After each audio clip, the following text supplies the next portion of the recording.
Good evening সবাইকে। কেমন আছেন আপনারা সবাই? সন্ধ্যার শুভেচ্ছা সবার প্রতি রইল, প্রীতি এবং ভালোবাসা। তা আজকে আপনাদের সাথে একটু শেয়ার করতে আসছি কিভাবে ফ্রেশ সালমন ম্যারিনেশন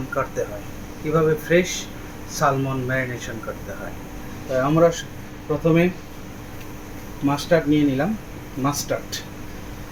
তারপরে নিয়ে নিলাম হোয়াইট পেপার, হোয়াইট পেপার। তারপর নিয়ে নিলাম ফ্রেশ সল্ট। তারপর নিয়ে নিলাম ফ্রেশ লেমন জুস। আপনি যখন ম্যারিনেশন করবেন তখন যদি ফ্রেশ লেমন জুস ইউজ করেন তাহলে সালমনটা পাকানোর পরে সুন্দর একটা ফ্লেভার আসবে। তারপর নিয়ে নিলাম অরিজিনাল অলিভ অয়েল থেকে। তারপর আমি একটু মশলাটা সুন্দর করে মেখে নিচ্ছি। মাখার পরে তারপর আমি একটা ফ্রেশ সালমন সুন্দর করে ম্যারিনেশন করছি। আপনি যত সুন্দর অ্যাপ্লাই করবেন, যত সুন্দরভাবে ম্যারিনেশন করবে, যাতে মশলাটা সঠিকভাবে সেটার মধ্যে লাগে।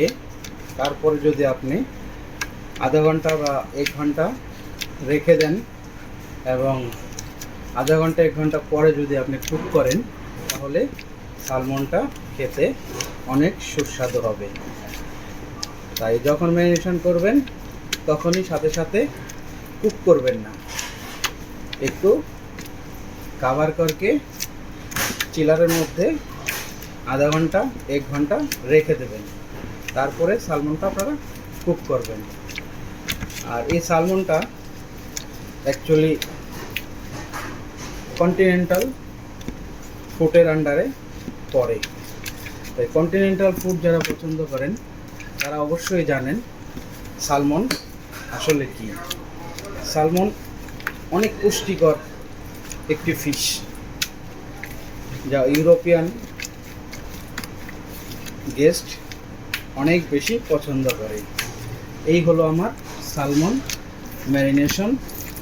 এখন আমি চিলারের মধ্যে রেখে দেব। যখন অর্ডার আসবে তখন আমি এটা কুক করে দেব। ধন্যবাদ সবাইকে।